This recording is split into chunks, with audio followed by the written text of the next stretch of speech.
What's up, everyone? It's Jeremy Majors here with Majors Academy Dog Training out of Green Bay, Wisconsin, and we are live right now. Dog Training Q&A. Do you like Dags is the name of the podcast. I've changed it. It used to be Thirsty Thursdays. Now it's Do You Like Dogs, okay? And I get it from a movie called Snatch with Brad Pitt, starring Brad Pitt. And it's a quote that he said, and it's amazing. So that's the name of the podcast because me and my family always really love that movie. And yeah. Hell what? What do you mean by that? Oh, hello. Oh, okay. Hello, how are you? All right, let's get into it. Hold on, let me see if we got any questions so far, eh? If you guys are new to the channel, my name is Jeremy Majors. I'm from Green Bay, Wisconsin, and I've been training dogs for about 17 years. And yeah, I'm hoping. Hi, Pat. How are you? So I posted that I was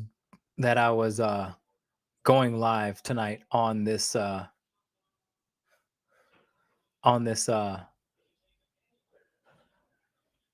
this very famous trainer's page. And if you guys don't know, his name is Zach George, and he's a very famous trainer. And I guess, he's not, I know he's from the positive reinforcement, I guess, camp. So he believes in just positive reinforcement dog training. All right. So if I got anybody out there who thinks that positive reinforcement training is what works and you're convinced, please let me know, because we can have a discussion about it. And I'm hoping somebody who saw my post from Zach George's timeline, I'm hoping that one of you guys come on here and we can invite you on here and we can have a discussion. And that goes for everybody too. Anybody. All right. So you can actually join the show and talk with me. But you have to just click on the link. And I'm going to work on that right now. Here we go. There it is. So you guys can talk with me one-on-one if you click the link below. And if you want to talk about a really personalized consultation, go ahead and give it a try. All right. Hey, how's it going? Hello.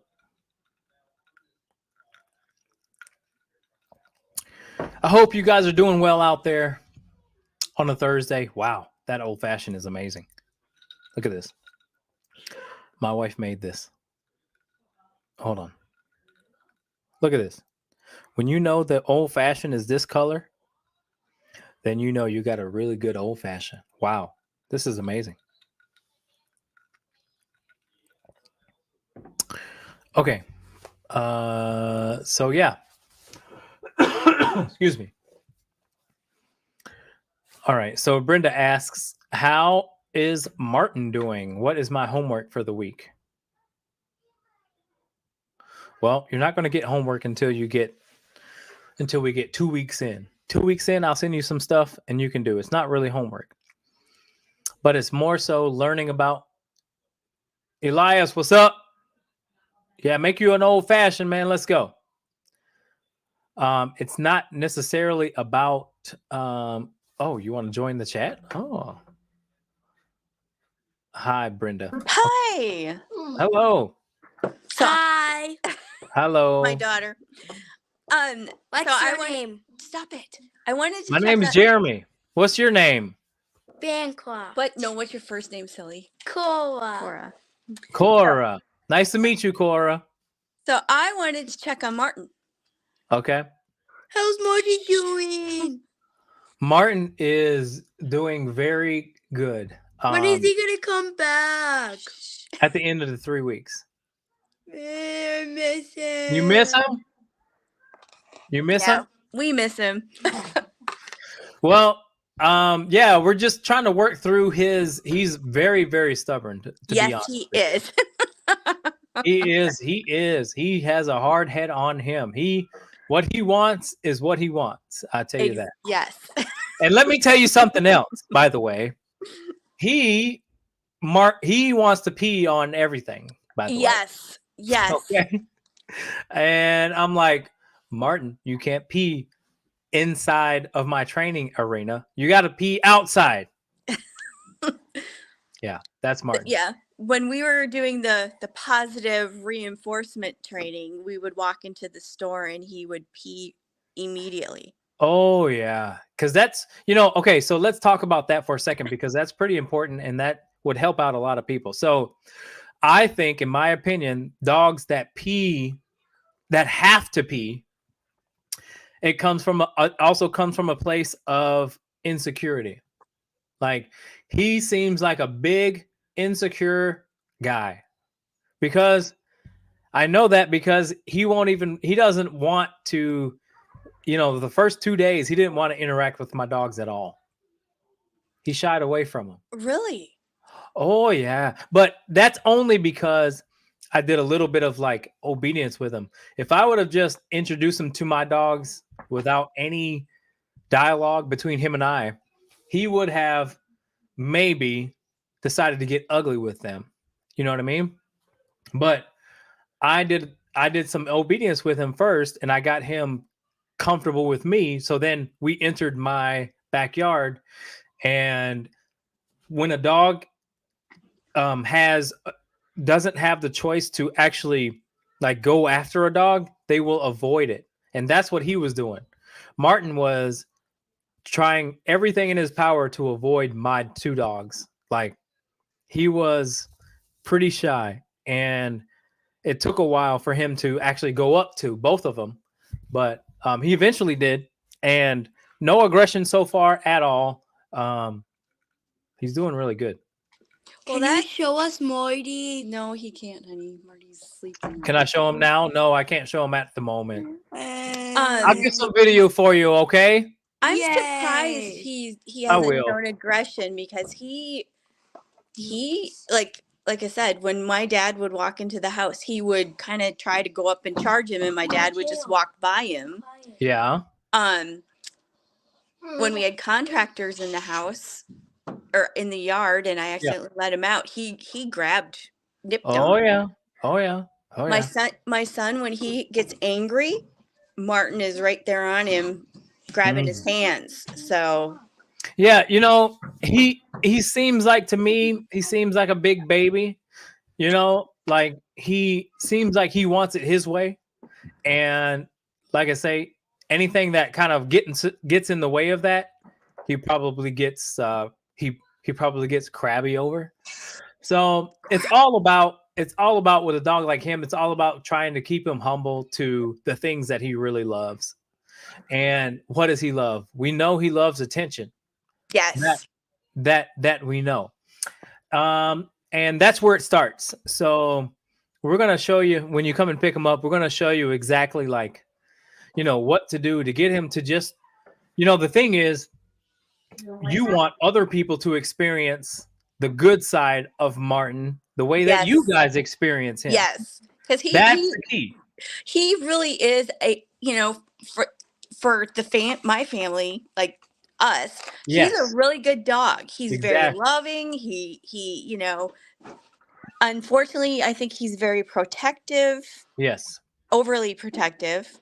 Yes. So that I gotta figure out how to, control that. Well, I would say this: it's not necessarily protectiveness, more so than convenience for him. Again, if anything makes him anything threatens the comfortability that he has with you guys, then he may protest. That's the key. Okay. The key is he's not necessarily protecting you guys, more so than wanting to self-preserve the good life that he has with you guys. It is. And so, because I can guarantee you that if you guys, the people that he loves the most, ignore him for long enough, he will go to anybody else and be like, I need this attention that I've always been getting, and I need it from you. Because that's what he did with me.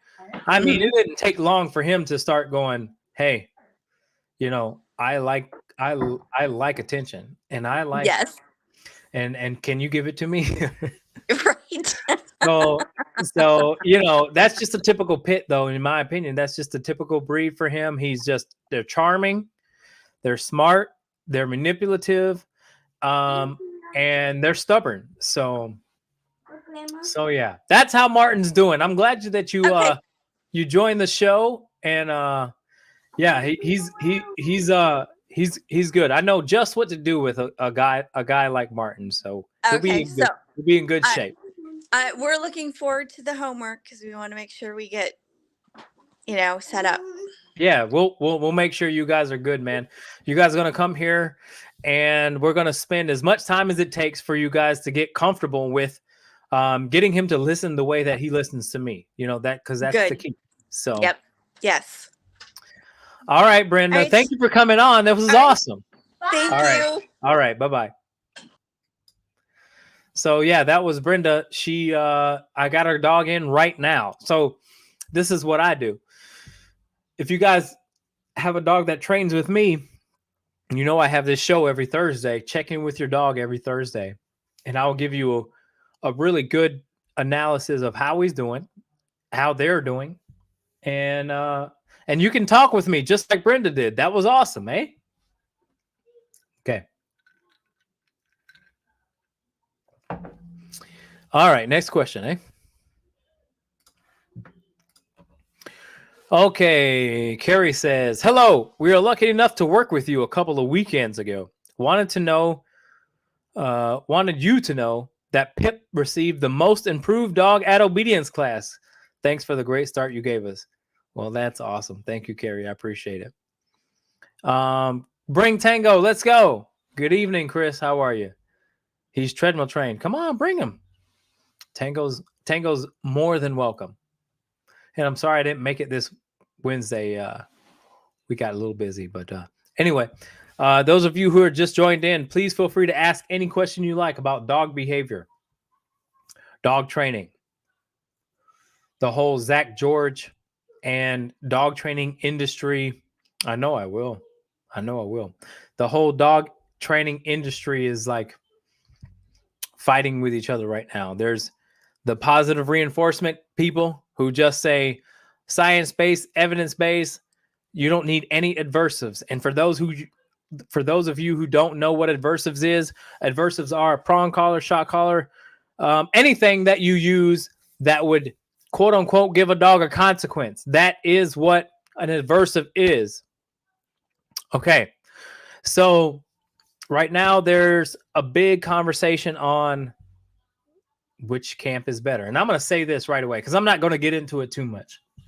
But I'm going to say this. Is positive reinforcement only training worked? If it actually worked, then I would not be in business. I'm going to say that again. If positive reinforcement training worked, if it actually worked, if it actually solved the problems that I have to solve, then those dogs would never come to me. I would not be in business because everybody naturally wants to go to that type of training first. And because I'm usually the last resort. I should be the first. Hello. But I'm usually the last resort. So people try all these different types of training before they get to me. That means all that different type of training doesn't work. I'm sorry to say this. Thank you, Carmen. I appreciate it. If positive reinforcement training worked, then it wouldn't get to me. But people train with me because it doesn't work. I started off in positive reinforcement training. As a trainer, yes, even as a trainer, y'all, I'm like, this makes more sense. This is better. This is better. But it doesn't work.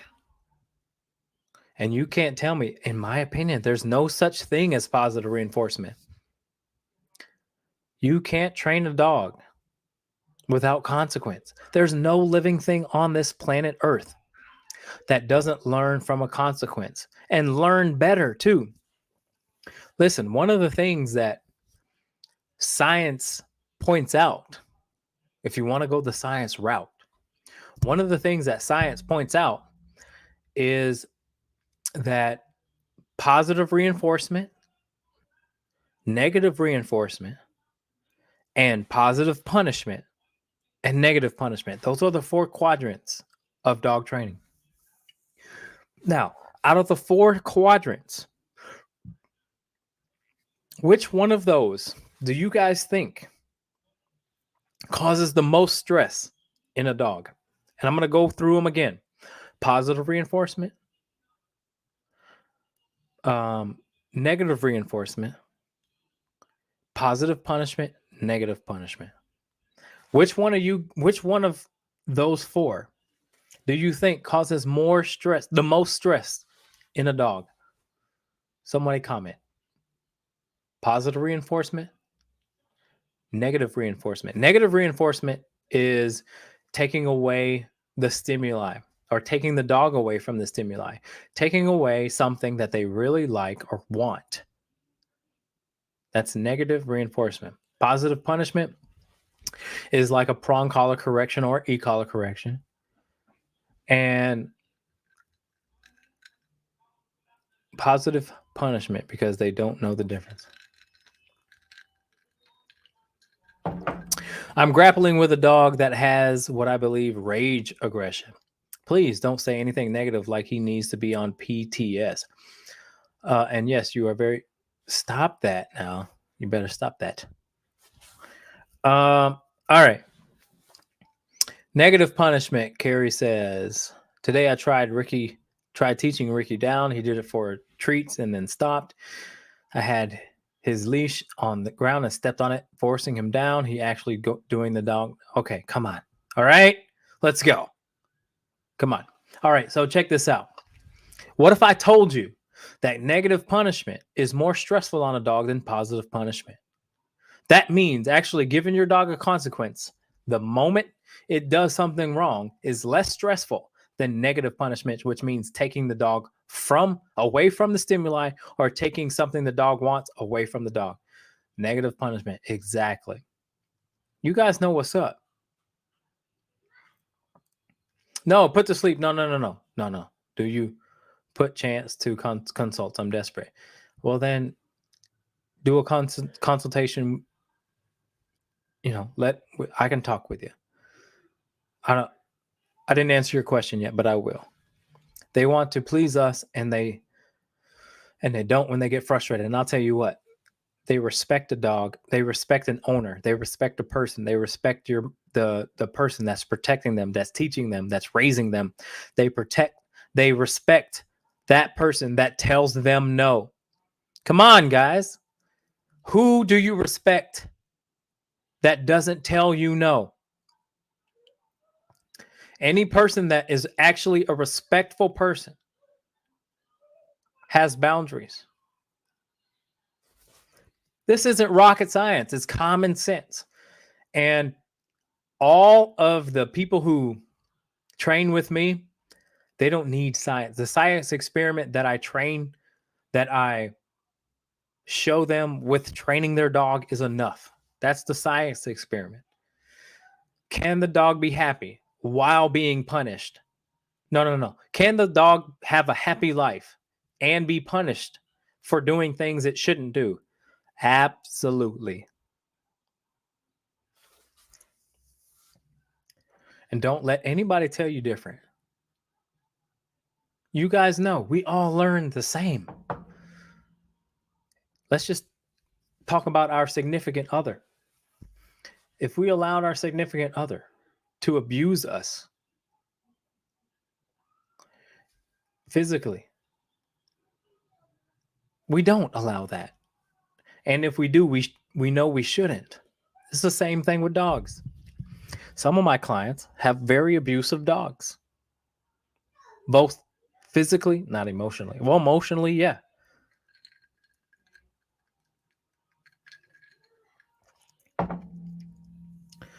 Dogs are always testing you. People are always testing you to see how strong you are, to test your strength. And you will always be tested on your strength by people who you know, who you love, who you bring into your house. Dog, human, doesn't matter. They're going to try and see if they can get the upper hand. Are you still as strong as you think you are? Because that dog is going to see. And it's going to, y'all think dogs just play with other dogs just to play. It's not true. They're trying to jockey for position. There's a hierarchy.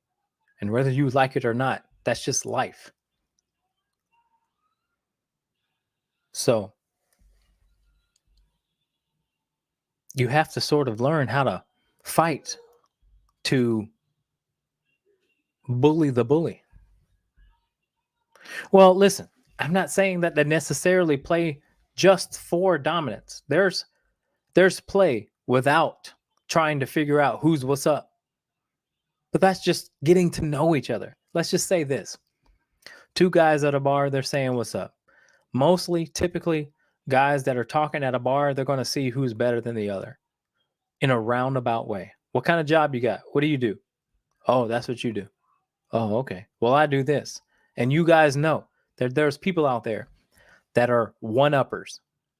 Whatever you say, they're going to try to come up with something that's better than what you say.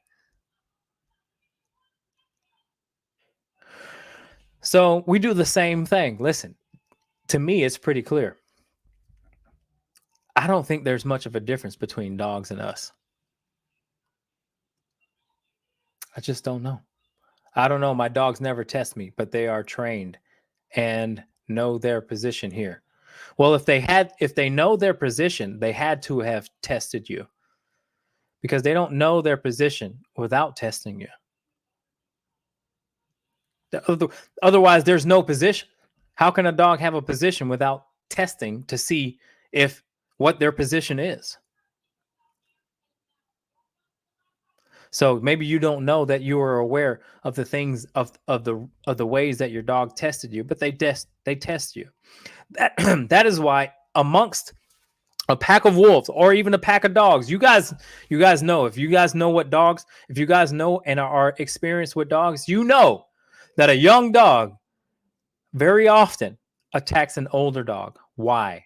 Because they're trying to figure out where their position is. They're trying to see if they can climb up the hierarchy. So they do it to themselves. And we as humans do it to ourselves too. We may not be aware of it, but it's very apparent.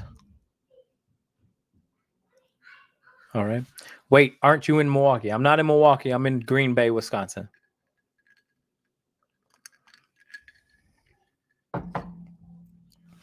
All right. Those of you who just joined in, please feel free to ask as many questions as you like. There's no question that's a dumb question.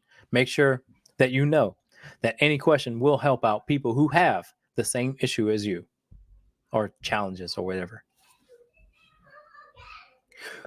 Okay. My dog grabs my arm with his mouth and pulls me to where he wants me to go. How do I stop this? Cheryl, why would you let this dog manipulate you in that way? Let me ask you this. If I was your dog, or if not even a dog, if I was your human and I grabbed you by the arm and pulled you where I wanted you to go, what would you do? Let's say if that was a human and he did that, what would you do?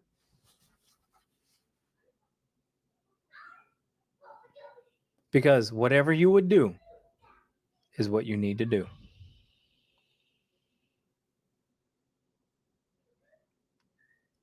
If a human grabbed you by the arm and pulled you where he wanted you to go, let's just say a stranger, not even a stranger, who cares? Someone who knows you, whatever, doesn't matter. What would you do?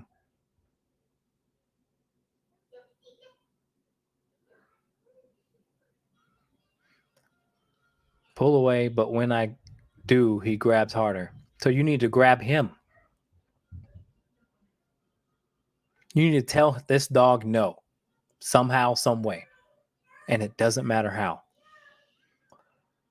You know, people think that there needs to be some sort of, listen, match his intensity. Tell him that you are not to be manipulated. This is what you do with your action. Your action, your mindset should be, you don't get to use your mouth. First and foremost, it is against the rules of this house that you use your teeth or your mouth to get anything that you want. So you want to really delay that message. Let's just say this. Your dog came up and grabbed another dog's arm. Do you think that one dog would tolerate that?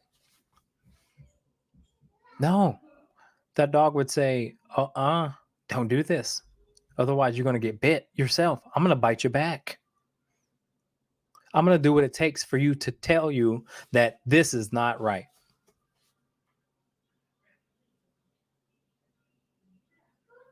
So, teach this dog what no means. Because that's absolutely 100% manipulative and stressful.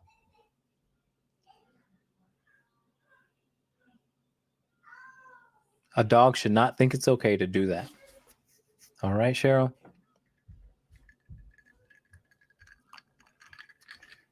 I appreciate your question. Okay. Our mini doodle is dominant over both our Malinois and Mutt. They don't play with her much because she's dominant one. Exactly. I tuck my dog's lip so he knows how. Exactly. No, it's not. Okay. Joe, my dog, came from a backyard breeder. He's been hell at times. When something you adore and love tremendously turns Cujo on you, 98% of the time he's a gem. I did a tremendous amount of studying on what it's about, meds, behavior modification, and a good vet. I am bound and determined to make this work. Joe is my everything. My circle is small. I'm divorced. And yes, I love him dearly. I live 50 miles from Green Bay. All right, Carmen. Well, I'm glad you found me. I don't know how you found me, but I'm glad you found me, man, because I'm the person to help you. Yeah, for sure.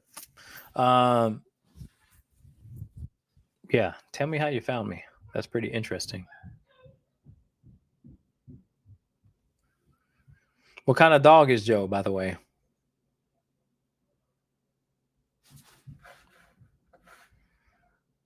All right, you guys. Those of you who just joined in, please feel free to ask as many questions as you like. We are here until 8 o'clock. Yeah. So no question is a dumb question. And like I said, your question will help out the larger audience. So don't be afraid. Border Collie, huh? Yeah, they're not easy dogs, eh? All right, so let me tell you about a dog that I got in my kennel, by the way, and then we'll let the questions roll in. I've got a 12-year-old beagle who's deaf, can't hear, and the dog has severe separation anxiety. Severe separation anxiety, 12 years old, beagle, and deaf, cannot hear. Okay, so this is a challenge for me, guys. Like this is an awesome challenge for me, man. I love working with dogs who can't hear. Every now and then I get one. I mean, probably once or twice a year. And it's really interesting, man. This dog is so I would say this. There's no difference between this dog and just a regular stubborn uh beagle. Because beagles, if left uneducated, they're going to be really difficult dogs. They just want to sniff and sniff and sniff and sniff. And that I mentioned, they just want to sniff. So they want to sniff, they want to pee, this dog wants to be nose to the ground all the time. And fair enough. I mean, I got to get him though. I got to get this dog to learn how to do obedience without treats. And with a dog that is deaf, that can't hear, it's pretty challenging. So Pat says, which do you recommend, verbal or hand signals? I am obviously with a deaf dog, I'm going to be doing a hand signals only, obviously, because they can't hear. But the cool thing about deaf dogs is they really look for that guidance quicker because they can't hear. So if you make them think, they'll look right at you. And then that's when you give them that information. I was doing some obedience with him today, and it was incredible how quickly he got it, man. It was really cool.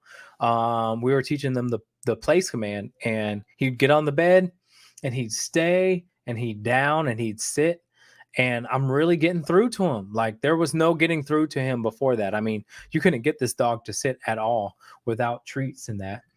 And so we really had to work around him not being able to hear. But the thing that's most important with this dog is when you open that crate door, man, he wanted to just bolt out. I mean, this dog really, really has bad separation anxiety, y'all. He would pee and poop on the couch and tear up shit when they were gone, this and that, and really, really, really, really bad separation anxiety. So getting him into the crate was a big challenge because he obviously did not love the crate at all. He wanted to get out right away. And I was teaching this dog what an e-collar was. And yep, Melissa will say, deaf dogs rock. They teach you so much. They do. Because I started to teach what I taught the deaf dogs to my dogs who could hear, just because of the more animated you have to be, the more like hand signals that you have to have. Wow, it's really been an awesome, cool little thing. So anyway, yeah. That's that on deaf dogs. Joe, my dog came from back here. Okay, I gotcha. She says, we will talk across you somehow. Oh, I came across you somehow here on Facebook. That's all. Initially watched because I thought, okay, you got to stop doing that. When we was very impressed upon your bond. Thank you. I really appreciate that. How do I teach Mochi how to play with appropriately with dogs? So let's have a session with the e-collar, because that's going to get this dog to realize it can't be rude to other dogs, and that's it. So we'll have our private lesson and I'll show you exactly what I'm talking about. Same thing I did when she was here, and she doesn't be a dominant, sassy little frass. Okay. That's what she is. Do you think e-collar on vibration only is the place to start? No, but great question. Okay, let's put this up, eh? Do you think e-collar on vibration only is the place to start? No. I'm going to tell you why. Sorry, I don't say that often. Hey, man. Hey. Do you think e-collar on vibration only is the place to start? So, great question. So, the crazy thing, the thing about vibration is this, and this is what you want. This is my philosophy on dogs, right? My philosophy on dogs is you only turn up the pressure when you need to. Generally, you want to work at a very low threshold and talking to your dog in a very calm way. That's what I like. Only up to only if you have to, quote unquote, raise your voice is when you actually use the versatility of the e-collar. And that is what a vibration cannot provide. The vibration lacks the versatility of going up and down. Because, and I know this to be true, Carrie, vibration can freak out dogs way more than anything else. So if you have a real sensitive dog, vibration can be more devastating than the e-collar stimulation. The e-collars that I work with have over 100 up to 120 different levels of stimulation. That's a wide variety. Okay? And you can be very gentle to the very sensitive dog. That's why I always start off with e-collar stimulation. I don't go vibrate unless I really want the dog to disengage with what I want, and that's usually socialization. But with e-collar stimulation, you can be so flexible, just like your voice. If we can just say, whoever your dog's name is, let's say the dog's name is Abraham Lincoln. Abraham, come. That's the type of tone you would want to use if it actually worked. Just your regular tone. Just your regular, calm, cool, collected tone. Abraham, come on. Come on, baby. Let's go. But what if that doesn't work? Then what do? Abraham, come on. Let's go. What do? We up our voice a little bit, right? And let's just say Abraham's going after a squirrel towards the street. Abraham, no, come. Right? That's just natural to us. So that's how the e-collar works. And that's how training should be in general. We want to be as gentle as possible, but we need to be as firm as necessary to get our dogs to stay alive, stay safe, not harm others, and be a good citizen in society, dog citizen. So it's all about the variety of pressure that you can put on your dog to tell them no. And that varies up depending upon the dog and how much they can handle too. So there's no one way. There's no objective truth. There's always these different factors because we're dealing with behavior. So again, I want to speak as gentle as possible. I don't want to yell. That takes more effort for me to yell. Why would I want to do that? I just want to talk like I'm talking to you guys right now. Just nice, plain and simple. If that works, what's the point of going, hey, unless you're an asshole? All right, guys, those of you who are just joined in, please feel free to give me a question. And you can ask as many questions as you like. And know that your question will help out others. Okay. So yeah, I put one on my leg as everyone should, kept raising it until bam, I damn near went through the roof. Okay, Carmen. So let me ask you this, Carmen. Was it actually painful, or did it stimulate your fight or flight response? Because when dogs actually respond to the e-collar, you have to ask the question of, this isn't necessarily causing them harm, but it's actually just provoking a flight response, and they panic. because a lot of dogs will do that. They'll make, some dogs are super dramatic. And just the little bit of something will cause them to freak out. So there's actually studies on this. There's actually scientific studies on this that say that the e-collar is much, much, much more gentle than an electronic collar. I mean, than a electronic fence would be.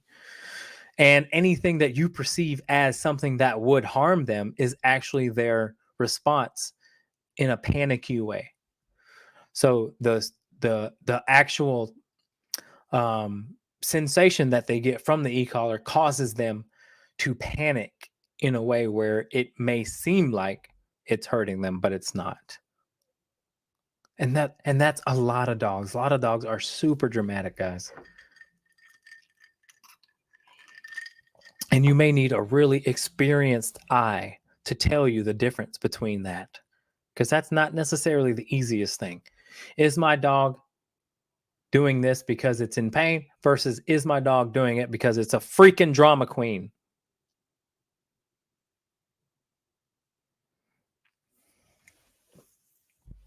All right. So I had two beautiful large dogs, males, of course. They were times I had the sound like a drill sergeant. Exactly. If they got out of hand, never put a hand on. Exactly. So that's proving my point. Yes, that it's okay to get loud. You use your instincts. We have all of the tools we need to get our dogs to behave. We just have to stay true to our own instincts because we're glorified. I don't want to say glorified. We're advanced versions of animals.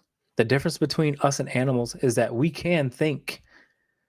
We can avoid things that are harmful to us if someone tells us that it's harmful. And animals can't do that. I understand that, but I would never use it on Joe as his issue is very rare and odd. The issue is very rare and odd to you. It's not odd to me.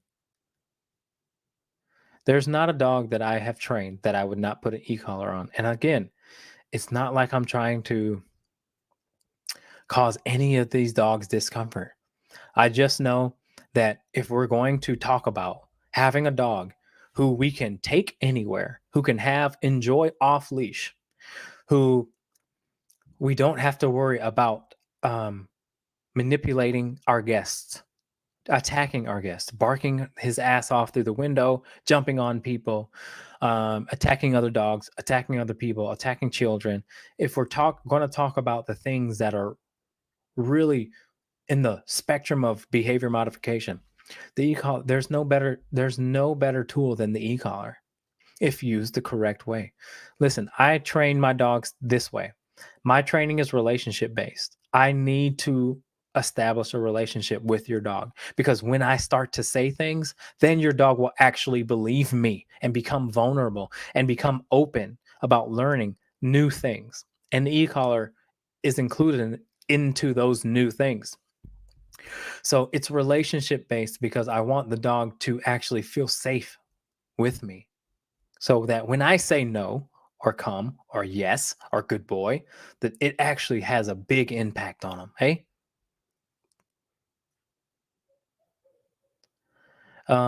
Yeah, rage syndrome. Listen, rage syndrome is the new, what they used to call it back in the day, red line dog. Rage syndrome, red line dog, same thing. Listen, if I talk to you, I will talk you out of that. I don't know. I would be fearful of worsening the rage syndrome, and that's a legit concern. I honor that concern. I empathize with that concern. I know what you're talking about, and let me tell you, I've had plenty of dogs that come with that have came with that sort of rage. Okay, I've dealt with it plenty of times. So. All right. Amy says, how to train a puppy not to bite /nip. Bite the puppy back. Bite him back. Get the puppy uncomfortable until it says, I don't want to do this anymore.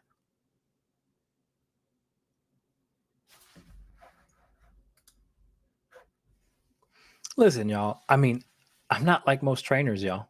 I'm just not. I'm a realist. I'm realistic. I tend to want to act more like a dog than trying to get the dog to act more human, or to try and implement what humans think is good, right or wrong, on the dog. I treat the dog like a dog would treat a dog. How does an adult dog get a puppy not to bite, not slash nip? How does an adult dog, you guys answer this question for me. How does an adult dog get a dog to stop biting slash nipping them? How? What do they do?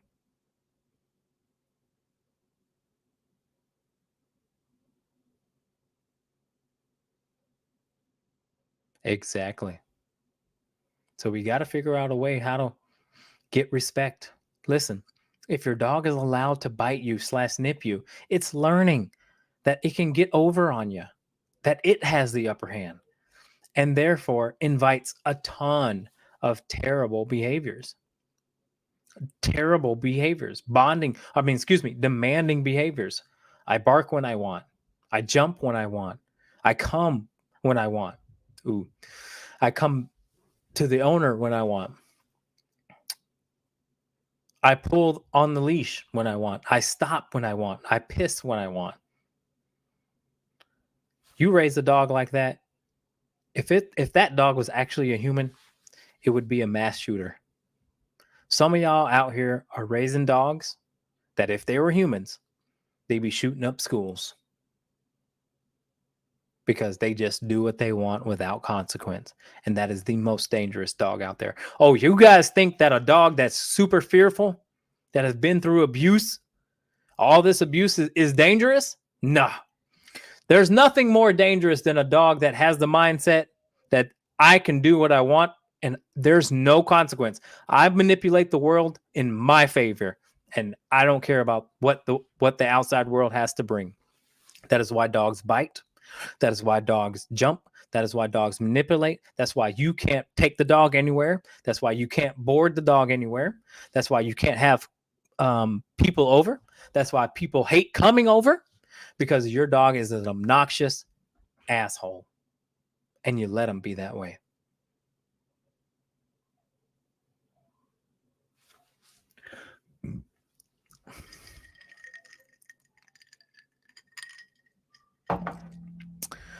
Okay, Amy says, I have an anxious protective bully shepherd mix.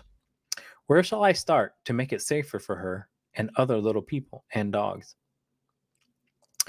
What you have to do in anxiety is two things. You have to exercise the anxiousness out of the dog, and then you have to guide the dog when it becomes anxious. You have to give the dog a job to do, and you have to tell the dog to do something. When anytime a dog gets anxious, it's best to tell him to leave you the hell alone, stop demanding attention, and go lay down. That's going to provide them safety. That's going to provide them insurance. That's going to create trust. That's going to create respect. When your dog gets anxious and you know that you've taken care of the dog's needs, it needs to leave you the hell alone. It does not need to allow, you don't need to allow this dog to follow you around the house. Shouldn't be in the damn kitchen when you're cooking. Shouldn't be in the damn kitchen when you're preparing their food. Shouldn't be under the table when you're eating. Shouldn't be around you at all. It should leave you the heck alone. If your dog does all those stuff, you have no boundaries on your dog. And wow, what a dangerous life to live.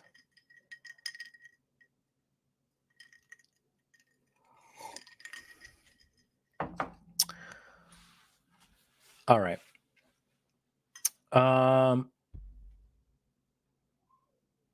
Let's keep going. Elias says, I'm just starting to work with a boxer staffy mix that killed a Chihuahua.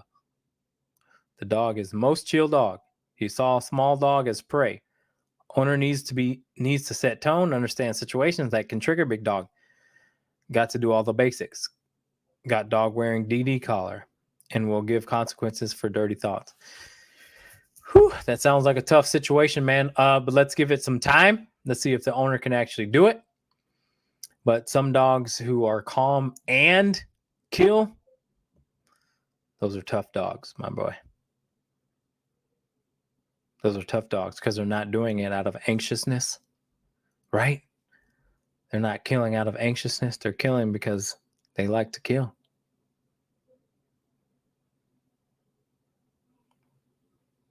Yeah. And that's okay. I mean, that's dogs too, man.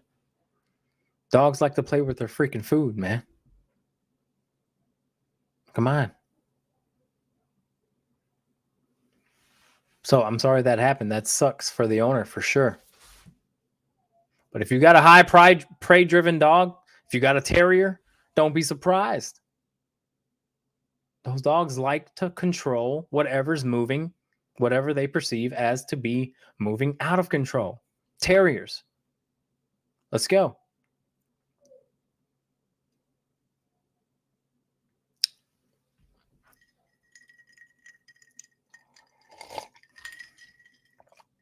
It depends, man. Give me some video. Show me some video of that dog, man.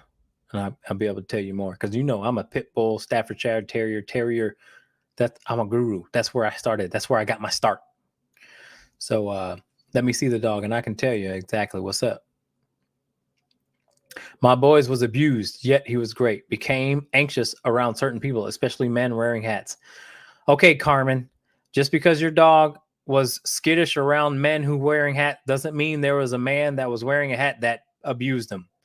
Y'all can't do this. I told you. There's so many people that think their dog was abused because they're shy around certain people. Bull crap. Your dog would act the same way around a bear. Doesn't mean the bear was abusing it, does it? No. Certain dogs are just, they know who. Hey, who isn't? A lot of people, humans are anxious around men who are wearing hats. They can't necessarily see their eyes. They can't really read them. Come on, y'all. It's common sense. Does not mean they were mistreated by a man wearing a hat.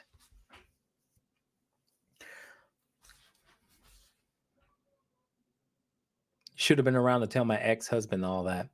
He would feed the damn dog from the kitchen table. I'm thinking look like a rat. Yeah. I mean, it doesn't even have to be a rat, bro. It doesn't even have to be a rat. It can just be a small object that is out of control. Like, that's what a terrier wants to do. They're hunting rats. They're hunting rats. You lift up that hay bale and it's going down. They're going to go grab that rat and shake it. On to the next one. Next. You know what I'm saying? Joe's goes after rabbits. I get angry and then hurt when the rabbit is injured, but realize it's instinct. Yeah, let them have it. Let them eat it. Except the intestines, because they can have some weird whatever. But I let my dogs eat what they can catch. I try and keep it as, listen, they're still 99% wolf. The evidence is out. The science is out. They're still 99% wolf DNA wise. The more they get to act like a wolf, in my opinion, the more fulfilled they are. And y'all know y'all people going crazy when you hear that. Oh my God, y'all don't even know what a dog is then. Let the dog be a damn dog. Hunt, kill, eat. Let the dog be a dog. Let them be a dog. That's what they do. That's what they want to do. They're predators. This isn't prey. You're not working with prey animals. This is a predator. Let them be a predator every now and then.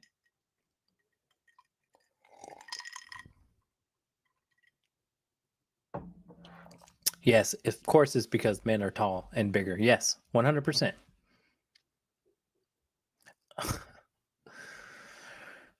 Yeah. Lindsay, you want to join? Come on in. Let's talk shop.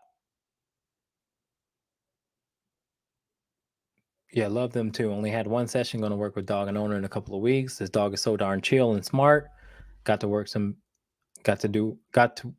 to do, but no guarantees. My Dobie splits rats in half. Let's go. No eating. Yes, there is a certain worm or whatever. It's weird. I have horses that come in for training that are afraid of men in black hats. That guy sure gets around. Hey, maybe it's the same guy that's abusing all these dogs and all these horses. Come on. Hey, Melissa, I got a question for you too. Do you think I could come and observe one of your horse training sessions? I would really, really love that. I really, really would.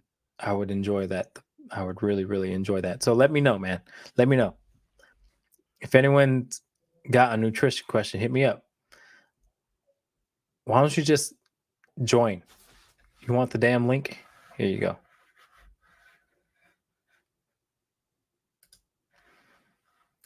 Yeah, I would love that, man. I would really, really, really like. I love being around animals. And first of all, you can teach me about horses because I know nothing about them.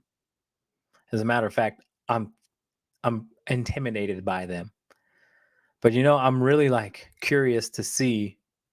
Yes, any nutrition questions you guys have, ask them now because I've got a nutrition expert on the panel. Obviously, also, she's also a breeder and a trainer. So she's a groomer, nutritionist, breeder, and trainer. Let's go. Ask her and ask some questions because nutrition has a lot to do with aggression too. And I know that from a behavioral standpoint. So if your dog's nutrition is in question, or if you have a reactive, aggressive dog, you may want to question your nutrition.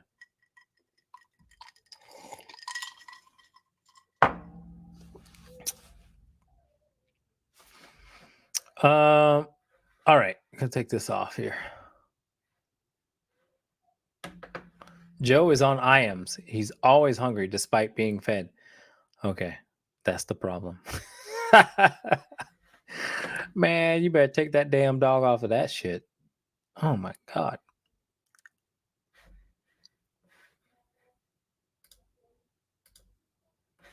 There we go. Best dog food for 2 pitties and 1 with some skin issues. Come on, man. Hurry up. Pop on.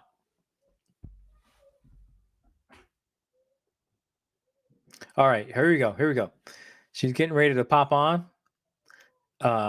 And she'll be able to tell you.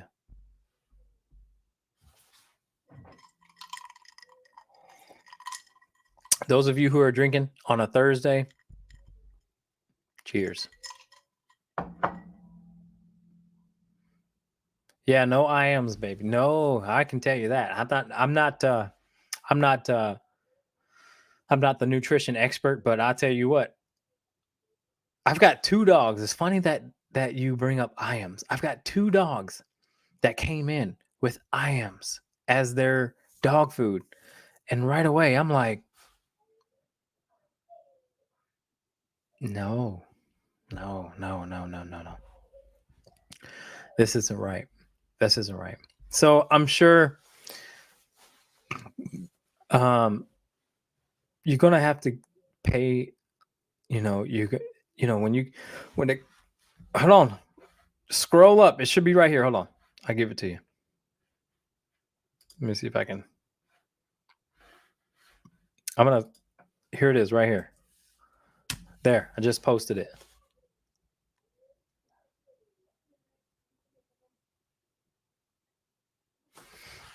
I'm going to let her do the explaining because she's got more knowledge than me. I can give you what I do, but they have definitely gone down in quality. I've been sold some cheaper. Yeah, man. It's food is such a complex freaking thing, man. I mean, you know what I mean? One of my Dobies always has diarrhea. I use half a can of pumpkin each feeding. I'm using Merrick 4.5 out of 5 stars on Dog Advisor. Any more wisdom? Yeah, dude. Wait until Lindsay gets on here. If she actually does. She actually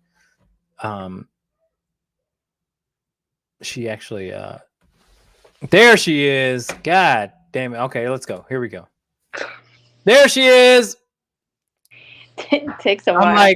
I'm like she's technical, or she's what do we say? What did we say? Computer illiterate. Yeah. So I'm like, it may take her a while to get here, but I want to go ahead and ask. Okay, someone said that they're feeding their dog IAMS. Yeah, I heard that before I clicked out. Okay. Yeah, there's many things wrong with that, but just have them private message me, and we can talk further. But the gist of it there is that dog food is just loaded with carbs, not a lot of protein. Protein makes protein, so the body really has nothing to eat or repair cells or all the things that a body needs. So that's basically the gist of it. That dog food is just really lacking proteins, a lot of grains, just things dogs don't really digest. But biologically, they don't need it. You know what I mean? Yeah, so they're not easy to digest. They're indigestible. The bioavailability of the nutrients isn't there. A whole list of things. So I can send that person. I can't see the comments on this thing when I'm on the. Well, I can give it to you. Yeah. So, but let's ask this. Let's answer this question for me, Lindsay. If there is a top 3 for in general, not specific to the dog, unless you want to stick with that, but let's just say you got a dog you don't know about, or you have a client whose history you don't know about. What are 3 top food brands that you would recommend right off the top that you would feed your dogs and you would recommend to your clients? Well, a lot of people complain about the price, and I get that. So you don't have to go bonkers getting something totally off the wall. I'll add those in there too. But Natural Balance makes a fish formula that is a cooling protein. A lot of these dogs have like itchy paws or weeping ears, wet feet, licking their feet. You want to change the protein. Typically, fish isn't one that they've been fed before, so it's a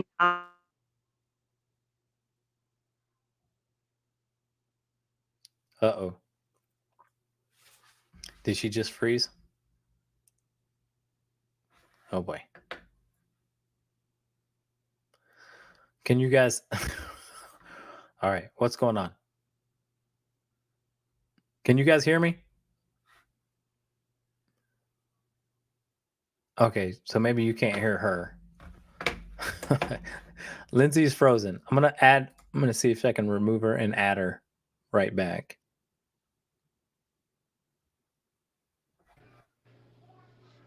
There she is. What, did it cut out? Yes, it froze. Oh no. So you were talking about fish as a protein that most dogs haven't encountered. Can you expand on that? It's called a novel protein. So if you don't want to do an allergy test or go through that whole rigmarole, you could just switch to a protein formula that is not commonly fed. Usually chicken, lamb, and beef are the top ones that you'd want to not feed. So going to a fish formula is the easiest accessible. They have rabbit formula. They have a goat formula. The more novel the protein, the more expensive it's going to be. Right. If you wanted to feed, if you didn't care about the price and you still wanted a kibble easy, you could do any of the Carna 4 brands. And if you wanted to do raw, Viva Raw makes a complete formula. You can do add-ins if you'd like. That's an 80-10-10 mix. So to add on that too, I went to the store and did some research at the store. And there's protein source like venison, kangaroo, but it Sure. is going to be more expensive for sure. It's going to Yeah. be. So I just tried a kangaroo formula for my dogs, and I'm going to see how they do on that. But Nutrisource was the name of the food company that provided those alternative protein sources. Okay. Was it Element? Was it Nutrisource Element line? I don't know. I can let you know. I didn't go that far. I just said Nutrisource and it said kangaroo, and I grabbed this shit. You know what I feel when people feed rare proteins like that? What? That there's no kangaroos here in Wisconsin. So it's just odd to me that you would feed that. You know what I mean? I think like feed what's in season. Yeah. In your area. That's a good point. That's a good point. Biologically programmed to eat that. Or so should I look for a protein source that has pheasant in it? Is that what you're saying? Yeah, that would make more sense to me. All right. Yeah. All right. We got another question for you, Lindsay, and I want to pop it here on the screen. Hopefully you can see it. Do you need me to read it to you? Yeah. Well, you can. Okay. All right, I'll read it. I have a GSD mixes and feed them Science Diet and Royal Canine mix. They get cooked beef, heart, or beef liver mixed in. I heard we should feed the beef raw because it's better for them. Is that true? Will it upset their stomach? I would say that the Science Diet and Royal Canin will upset the stomach more than the raw liver. My thoughts exactly. Well, that's a really terrible food for a lot of reasons. Why do the veterinarians and vets and all this place push those foods? The testing is funded by Science Diet. Right. I think Royal Canin is owned by Science Diet also. Hill's Pet Company. Yes. Yeah, they provide the testing for the AAFCO guidelines, which the AAFCO guidelines are the absolute minimum it takes to have a dog survive. It's the minimum. It isn't you're going above and beyond and having a healthy pet. It's what can you get by with, and that's the standard. Realistic. Exactly. Yeah.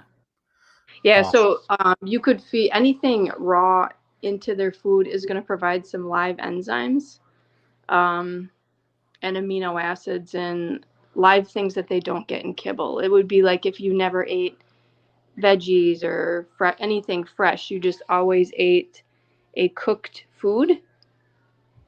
You know, you're just not going to have those enzymes and that microbiome that's working with the food that you're eating because it has nothing to eat. You know what I mean? That's right. Yeah. Right. So again, you can message and I'll write those things in the notes in the show notes after if you'd like. Yeah, you guys feel free to personally contact Lindsay and DM her if you have any further questions about diet, because she's the really one who put me on game. My dog was she's also a groomer, so she was able to see what was going on with her coat, paws, underbelly, ears, teeth, all that shit. She's able to evaluate all that and see it and be like, she told me like, hey, what you're feeding your dog is dumb. Don't. And I was like, okay, then what? And she told me. So feel free to DM her about any sort of food consultation, because it does have a lot to do with their temperament and whether they're reactive or not, whether they're aggressive or not, whether they're just crabby. You know, some dogs get crabby over just being woken up and moved or touched or this and that. And food may be the thing that improves that. So hit her up. You never know. Some of them are just always hungry. Like, what do you feel like when you're hungry? That's right. You're crabby. You're not happy. Exactly. You know, so a lot of these dogs are just hungry because the protein is so low in these foods that it can't sustain anything, much less repair or replenish. Okay, great. All right, next question. It's for you, hon. All right, one of my Dobies always has diarrhea. I use half a can of pumpkin each feeding. I'm using Merrick. 4.5 out of 5 stars on Dog Food Advisor. Any more wisdom? What do you got? Uh-oh. Did she freeze again? Live in the middle of there. Yeah. Did you hear the question? No, I didn't. What was it? Okay, I'll do it again. One of my Adobe's always has diarrhea. I use half a can of pumpkin each feeding. I'm using Merrick. 4.5 out of 5 stars on Dog Food Advisor. Any more wisdom? Hey, what's the protein source right away, Elias? What's the protein? And I don't really care for Merrick. I've tried it before. Yeah, same. On Adobe, you still wouldn't use a half a can of pumpkin ever. You'd use probably half that. I would say maybe a quarter of a cup. Mm-hmm. You know? Yeah. There's probably not enough fiber in the diet. I'm gonna guess off the top of my head. He'll have to send me what the protein. Yeah. Dobermans can be tough too, can't they? I mean, I ran into some Dobermans that are just super hard to keep weight on, first and foremost. Sure. And some of them are just kind of, just difficult overall as far as what their food does to their temperament. And some of those can be traced back to like a nervous anxiety issue. Oh, exactly. Exactly. I don't know what the dog's acting like, but you want to look at food and what. Hey, then you know what? You know what's crazy is he reached out to me about one of his Dobermans. Where'd you go? One of his. God dang it! Where the hell'd she go? She's like, okay. But what I was going to ask Elias is that same one that's reactive, that chronically is reactive on walks? Because that'd be interesting to know. You know what I'm saying?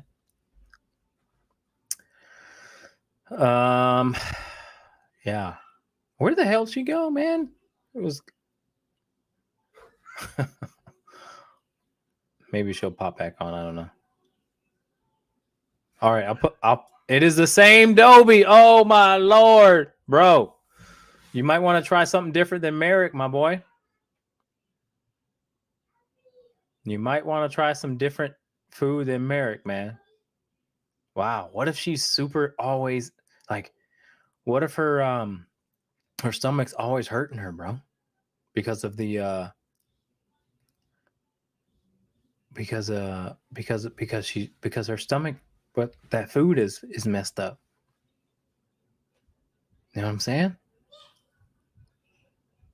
Is it Call of the Wild dog food name? Raw infused with beef, lamb, and rabbit. Yeah. She must live in Bungfucked Egypt. She does. She lives out there, boy. We had a seminar out there, and it was she's out there, bro. I mean, that's where I get my dog groomed. So it's Hortonville, Wisconsin. Hortonville, Wisconsin. What about the brand with the wolf on the front? That's called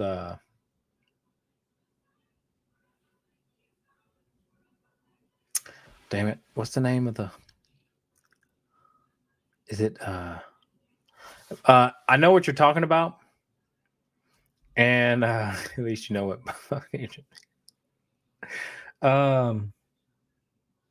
Blue Buffalo.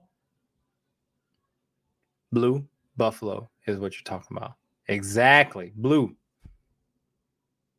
I call it Hootersville. Horton's Hooter.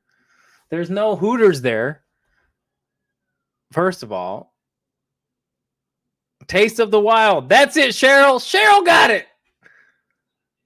No, Taste of the Wild. Yes, that's it. Good job, Cheryl. Give Cheryl a damn thumbs up if you can. I don't know. I just gave her a star. Taste of the Wild, Blue Buffalo. What the hell is I'm talking about? The fuck? Eric said blue blue wilderness. No, it's called Taste of the Wild. And that shit has so many recalls on it.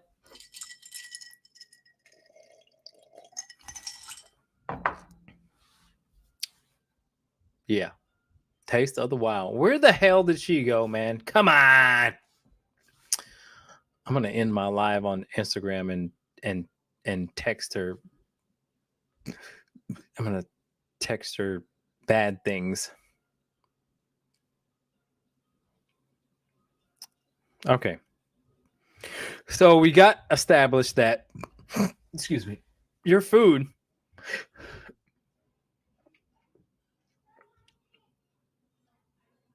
yes, she takes dogs with food syndrome. Okay. We're rage syndrome, food syndrome. Rage syndrome, of course. Of course, of course. Come on now. There we go. Okay. Please keep in touch. I'm the dopey, poor, poopy dude. Heritage Animal is Hospital is excellent. Is that in Hortonville?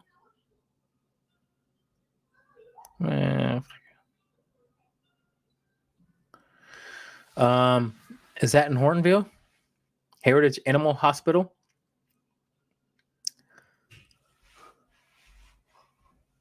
Where the hell should she go? She just thinks she can just pop on and pop off at any time. What the hell's wrong with her?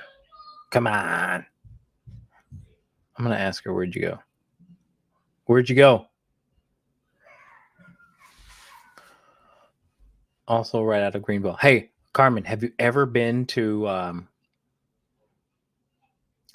Iron Buffalo in, I believe it's in Reedsville?